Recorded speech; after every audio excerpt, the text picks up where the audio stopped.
What's up mga ka-brother? Punta natin yung pinakamaganda, pinakamahusay na glass and aluminum shop dito sa Project 4. So nandito tayo sa Lakandula. So ito yung going to Pitwason, Palengke. Palatandaan daw may palengke doon. May palengke ng Project 4 doon sa Pitwason. So sa unahan niyan, going to Lakandula Street.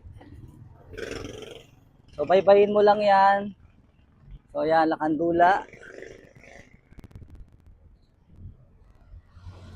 Yan, dire-diretso lang.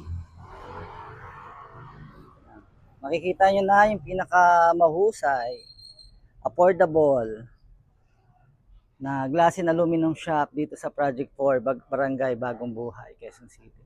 So ang landmark niya to A. Luna Street, corner Lakandula. Makikita nyo na to. Kitang-kita yan, dilaw na dilaw yung karatula nila. So yung karatula nila JTEX Glass and Aluminum.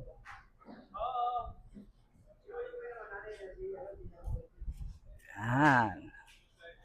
So, malaki yung shop nila dito. So, yung shop nila dito, kompleto.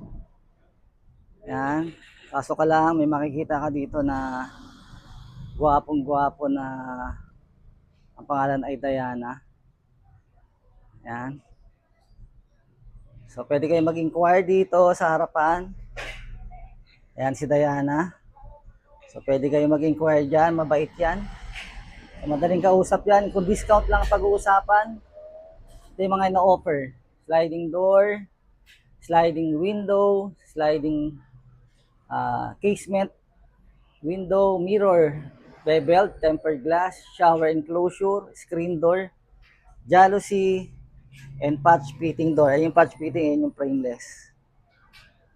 Ayan, ito yung mga sample nila.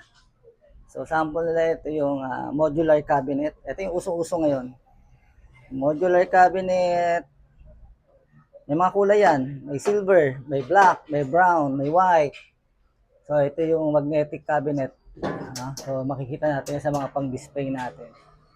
So, ayan yung shower enclosure, sliding window. So, may screen na to. Ayan, makita nyo rito. Ayan, reflective glass yung ginamit dito. Ito yung isa sa mga shower enclosure. No?